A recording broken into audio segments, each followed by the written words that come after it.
My name is Rachel Thompson, and if you had told me a year ago that one late rent payment would change my entire outlook on life, I would have laughed.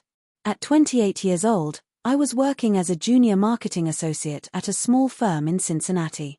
It wasn't a glamorous job, and it didn't pay much, but it was steady, and I was proud of the independence I had carved out for myself. I lived in a modest one-bedroom apartment in a brick building tucked on the corner of a quiet neighborhood. The building wasn't new, but it had character: old wooden staircases that creaked, window frames that let in a little too much wind in winter, and neighbors who mostly kept to themselves. I'd been there for 3 years, and in that time, I'd only had brief encounters with my landlord, Mr. Harris. He was a man in his mid-50s, tall, quiet, always wearing neatly pressed shirts tucked into jeans. The kind of man who carried himself with dignity but preferred to stay out of the spotlight.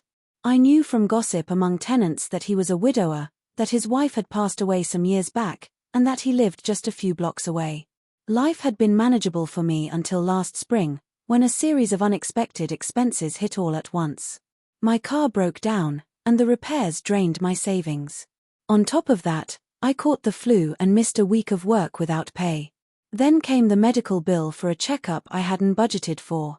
By the time rent was due, I found myself staring at my checkbook and realizing I was short by almost $200. That morning, I sat at my kitchen table with bills spread around me, my hands curled tightly around a chipped mug of coffee that had long gone cold. I kept glancing at the envelope sitting in front of me. Inside was most of my rent, but not all of it. My chest ached with shame. I had never been late on a payment before. I'd always been proud of handling my responsibilities. But now, I felt like a failure. I rehearsed my apology a dozen times as I walked down the hallway toward Mr. Harris's small office on the first floor. My footsteps echoed louder than they should have. My palms were clammy. When I finally knocked on the door and stepped inside, he looked up from a stack of papers, adjusting his reading glasses. "Rachel," he said, surprised but polite. "What brings you down here?" I swallowed hard, clutching the envelope like it was proof of my inadequacy. "Mr. Harris, I don't have the full rent this month. I'm short. I'm so sorry. I swear this isn't normal for me. I've just had some bad luck lately." I braced myself for disappointment, for stern words about rules and responsibility. Instead, Mr. Harris leaned back in his chair, studying me with quiet consideration. His expression softened. "I see," he said slowly. "Times can get tough. How much do you have?" I slid the envelope across his desk. "Most of it. Just not the last 200. I'll have it as soon as I get my next paycheck, I promise." He tapped his fingers lightly on the desk, then sighed, not in frustration, but almost like he was weighing something important. Finally, he nodded. "Rachel, you've been a good tenant. Never caused trouble. Never missed a payment before. I'm not going to penalize you for falling short once. I'll give you some extra time, and I won't add late fees." My mouth fell open. "Really? You'd do that?" "Yes," he said, a faint smile tugging at the corner of his lips. "But on one condition." My stomach tightened. "What kind of condition?" He folded his hands together. "My late wife used to organize community events for this building. Barbecues in the summer, holiday gatherings in the winter. It brought people together.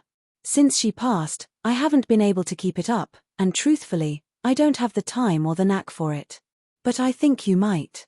You seem like someone who could pull people together. So here's my offer.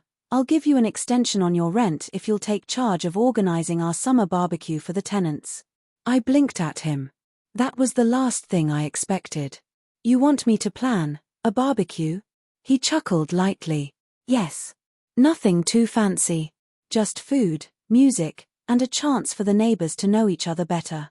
I felt the knot in my chest slowly loosen. This wasn't a punishment.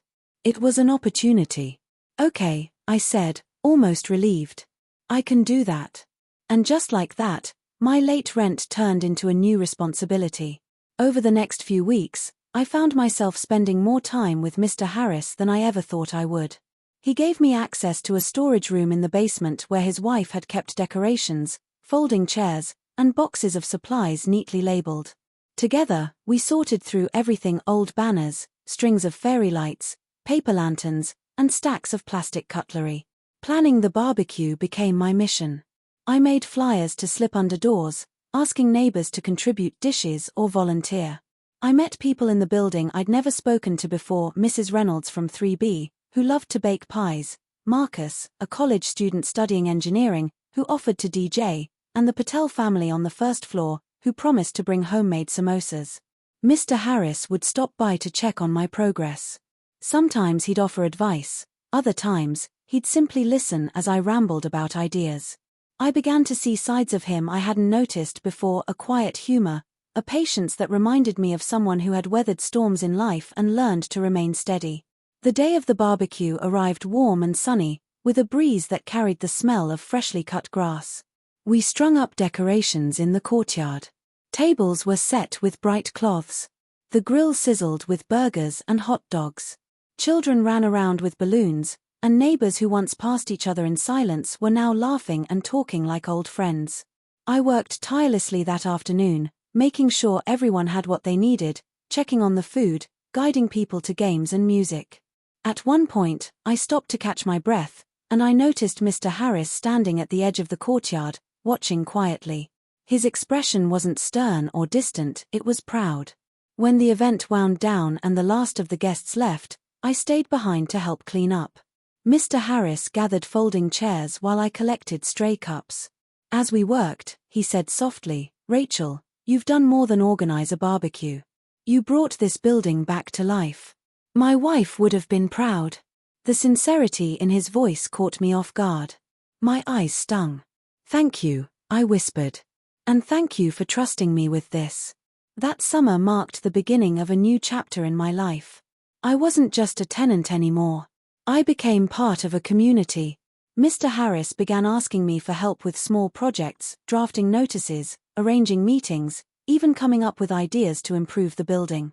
In return, he continued to be understanding with my rent until I caught up financially.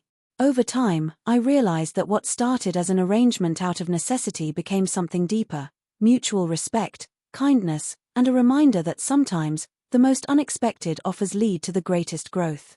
Looking back, I see now that Mr. Harris didn't just give me time to pay rent. He gave me a chance to believe in myself again. And that changed everything.